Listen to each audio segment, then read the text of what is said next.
Oh boy, the ocean. Wait, are these the Wuthering Waves?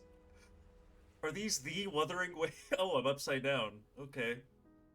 Hey, you, yeah, you, deciding to watch this random video about this random gacha game. Do you like gacha games? It'd be weird if you were watching this if you didn't. Anyway, if you want to play another gacha game, you might like Wuthering Waves. The key word there is might, because that's kind of what this is about. We're seeing if the game is actually good, I guess. Basically, I'm going to take a couple videos here to go over my early impressions of Wuthering Waves, kind of going day by day. It's only been a couple days since launch, so this video here is going to go over strictly my day one experiences with the game, the good, the bad, and the ugly from my very first day playing. So, it's also important to say this is going to be a free-to-play perspective as well, because two reasons, really.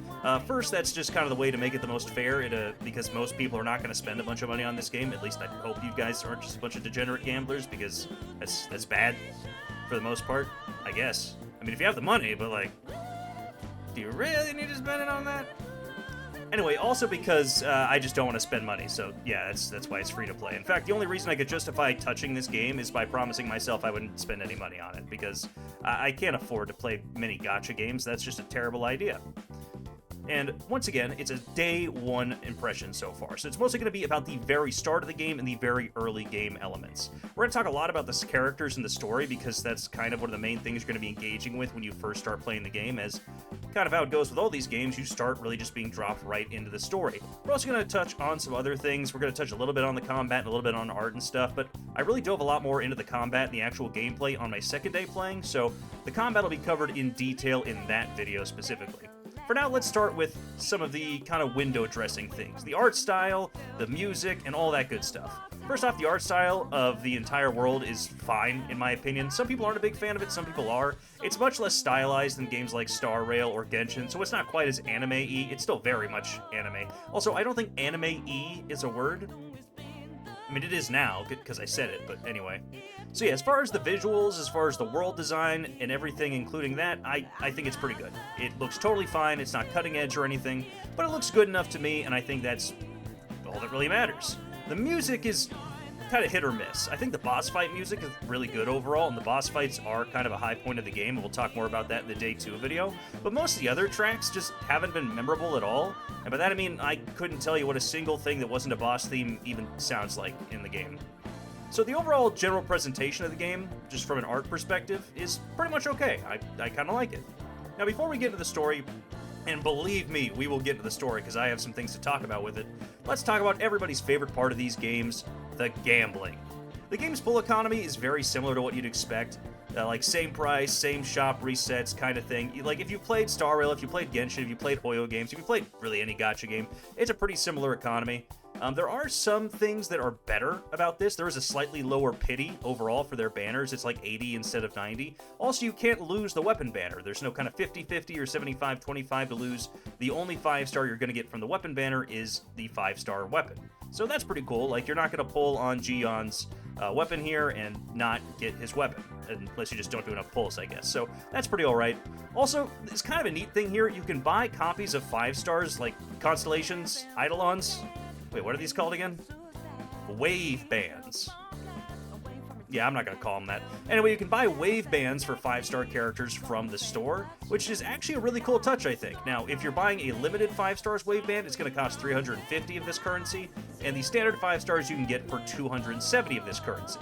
So, honestly, that's not a terrible deal, considering that's the equivalent of going to pity on a banner, essentially. So, I think that's pretty good. So, overall, the in-game economy, as far as the actual pulls go, is basically a slightly more forgiving version of what you would expect from a classic Hoyo game. So, all in all, can't really complain on that. Speaking of complaining, let's talk about the story and the characters. Up and here I am, chatting up a storm. Yep. Just let me gamble. Are you all right? Do you feel any discomfort? I'd feel more comfortable if you let me gamble. That's why I'm here. You can call me Trisha, and she's Yang Yang. I'll definitely remember that. Where am I? This isn't Skyrim, or Genshin Impact, or Honkai Star Rail. Just spirits. It's on the outskirts of Jinzhou, Huanglong. Your attire doesn't seem local. Are you a roving traveler from afar, or someone returning home? I don't know, man. I was in space. It was really trippy. No clue. Couldn't tell you. So, you don't know why you're here, where you're from, or who you are? Yeah, it's an anime protagonist for you. The old classic amnesia bit. Baisha didn't tell us you'd have these after effects when you wake up.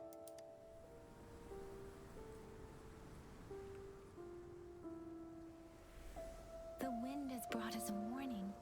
The Etheric Sea is converging. It seems a new tacit field is taking shape. I don't know what any of those things mean! What in God's name is an etheric sea, and what's a tacit field? They suck. I'm just gonna be honest with you. The story of this game is bad. At least early on. Now look, this is day one. This is literally my day one impressions, but oh my god, is it terrible on day one, let me tell you that. First off, by the way, I play all these games in English, and I've never had a problem with that. Genshin has a really great English voiceover, Star Rail has a really great English voiceover, but my god, does the English voiceover in this game suck. I don't blame the actual voice actors, by the way. I think it is a direction issue with localization, because it really doesn't seem like they were given much direction at all. It really feels like so many of the lines are just being recited as opposed to being acted, and it really just makes almost all the characters feel really flat and lack a lot of personality. Like, Yang Gang is a character that talks more than really any of the other characters up to this point, and her voice is just bad. Not that the physical voice itself is, the actress is fine, it's just that she has no personality in it at all. Like, there's a scene in the game where she talks about being really emotional, and she's just sitting there like, I'm feeling very emotional now, Rover. I'm very distraught. Or something to that general effect. And, like, it's just bad. There's this guy named Scar. He comes in, like, during the story. A spoiler, I guess. I don't know, man, if you're spoiling day one of the story. But he's, like, the only character I've listened to so far that sounds like he has any kind of emotion or passion or real direction in his voice. Which makes sense, because it's hard to make the generic crazy guy archetype sound boring and bland. So it makes sense that he would at least sound decent, but he's really one of the only characters I think that's had a really good English VA so far. And I might actually download the Japanese voiceover of the game. I don't know. It depends. But so far, I really don't like the way the English VO is. Maybe it'll be better. I don't know. But that's sort of my initial take on that. Now, the characters in general kind of follow a similar pattern. And maybe that's partially because a lot of the line delivery is so bland. But I really don't know what most of their personalities are. Like at all. Like Yang Yang or Baizha or anyone else, like any of these characters we meet super early on, I couldn't tell you a thing about their character. Despite the fact we've been with them for, I mean, not like a huge amount of time at this point, but like a decent enough amount of time that we should know something about their character, right? And like, I'm just thinking about Amber and Kaya in Genshin, or March 7th and Dan Heng. Like, they stand out so much more than any character in this game has. And they're not even like, it's not like, you know, they're written like, you know, this work of art or anything. Like, they're just decently written characters, you know? And that's all it takes. Like, they don't have to be, you know, like, just, you know, masterpieces of character development. They just have to have something going for them. Some kind of amount of quirks or personality or something really cool and interesting. And I really don't think the character designs themselves are all that interesting either. They seem very much just, like, very generic anime girl-y. Usually the very generic anime girl with somewhat impractical outfit, which is kind of something that all these games do, but like, it just feels like this game is not going outside of the box a whole lot with most of their character designs. Now, to be fair, these are just the characters you're meeting at the very beginning of the game. Could be super different later on.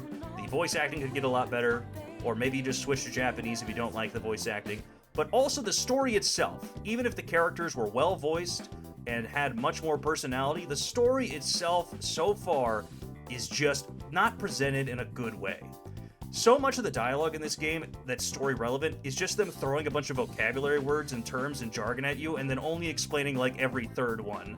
Like, they'll throw 3 different random Star Trek sounding sci-fi terms at you, explain what one of them means, and then expect you to just know what everything else means. And the entire plot so far feels like a jumbled mess that isn't really explained super well, at least in the early amounts of the game. So, the story and the characters I really am not sold on yet, and that's kind of unfortunate because, as I'll get into in part 2 of this, the combat I really do like, and I think the combat is really well done and well executed, and there's good gameplay here. Boss fights are super fun, and we'll talk about that later as well, but the actual story and narrative that you're supposed to be playing through with these characters that have fun combat is just not good right now. and maybe that's fixed. Maybe it's just the first chapter of the story is not great and overloads you with information that it doesn't really explain. But right now, it just seems like the story is just not that good, and I feel like that's been most of this video so far. I haven't, just like the last video, I didn't really have a script for this one. I'm kind of just winging it, and like, it just, the story is what stood out the most to me in my first day playing, because it just sucked. Like, there's some cool things that happen, there's some cool guys that show up and you fight, but like, so much of it feels really meaningless. And I mentioned that Scar guy earlier. There's a part of the story where he's telling you this story about like a shepherd and his sheep, and it's like a metaphor for what happened to this village. And that's probably the most interesting part and most invested in the narrative I was, partially because Scar was just a much better storyteller than any of the other characters so far, but also just because it wasn't a part of the story that was bombarding me with random vocabulary words it hadn't taught me yet. And that is so much more acceptable and easier to digest, right? Like, if you played Genshin Impact, you would know that Mondstadt's story, which is the first part of the main quest, is very, very basic. It plays it very safe and it's very cut and dry, but that means you're able to be introduced into the world in a way that's easy to understand, and you learn more about the actual important jargon and vocabulary and terms about the world during a much more digestible and easier to follow narrative. So when you have all this complex stuff you're talking about, like telling the protagonist that they're probably like the reincarnation of a god, or that he's some really cool important guy or something, and you're also trying to explain the culture of this region, you're trying to explain all the mechanics behind what these monsters are, you're trying to explain like 15 things at once, you just end up explaining none of them well, basically. So, yeah, I don't think the story is done very well, but maybe once they've actually introduced you to the world, it'll be a little bit better, and things will go up from there. Now, this kind of feels like it might have been a bit of a negative, kind of ranty sort of video, and at first I thought maybe I just didn't like the story, but basically every person I've talked to, even my friends, and then I just checked online as well, has had similar issues, not only with the English voice acting, but also with the story as a whole, so I don't think this is really an uncommon take at this point. Now, this is once again been pretty negative. I mean, the pull economy's not bad. I think the art style is fine. The story of the characters so far, none of the characters have really been like, this is a character I really want to pull because they're cool. I have been using Dan Jin almost exclusively because, I don't know, she's got a cute design, and that's really it. That's the only reason I have. Because that's what this game really gives me. Not much else to work with. But anyway, that's about it for part 1. Now, once again, part 2 is probably going to be a bit nicer, because we're going to be talking about the combat a lot more and the exploration, and I really do like those. So right now, just let me tell you, the story is not that great. I think the exploration and combat is really good, and we'll go more into detail about that next time.